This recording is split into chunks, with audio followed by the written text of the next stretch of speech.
প্রিয় দেশবাসী, আজকে অত্যন্ত বেদনা ভারাক্রান্ত মন নিয়ে আপনাদের সামনে উপস্থিত হয়েছি।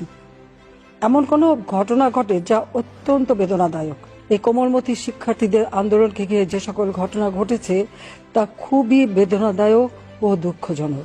দীর্ঘ 6 মাস পরে নীরবতা ভেঙে ভারতের দিল্লি থেকে জাতির উদ্দেশ্যে ক্ষমা চেয়ে যা বললেন সাবেক প্রধানমন্ত্রী শেখ হাসিনা।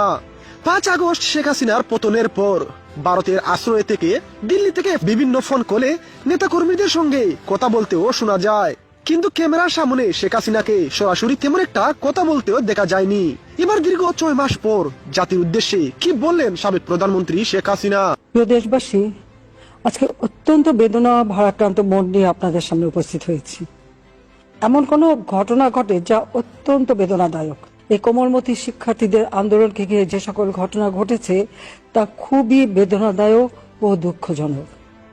অহেতুক কতগুলি মূল্যবান জীবন ঝরে গেল। যারা মৃত্যুবরণ করেছে তাদের আত্মার মাগফিরাত কামনা করছি। পরিবারের সদস্যদের প্রতি গভীর সমবেদনা জানাচ্ছি। আমি প্রতিটি হত্যাকাণ্ডের নিন্দা জানাই। যে সকল ঘটনা ঘটেছে তা কখনোই কাম্য ছিল না। চট্টগ্রামে সন্ত্রাসীরা বহুতল ভবনের ছাদ থেকে ছাত্রদের হত্যার উদ্দেশ্যে নির্মমভাবে নিচে ছুঁড়ে ফেলে দিয়েছে। অনেক ছাত্রের হাত পায়ের রগ কেটে দেয়, তাদের উপর লাঠি পেটা ও ধারালো অস্ত্র দ্বারা আঘাত করে।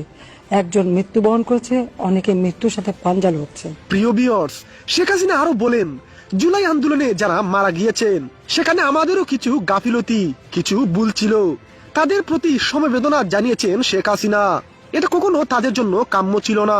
প্রিয় ভিউয়ার্স, সাবেক প্রধানমন্ত্রী শেখ হাসিনার কথাগুলো আপনাদের কেমন লেগেছে কমেন্ট করে জানিয়ে দিন আপনার মতামত। আমি প্রতিটি হত্যাকাণ্ডের নিন্দা জানাই। যে সকল ঘটনা ঘটেছে তা কখনোই কাম্য ছিল না।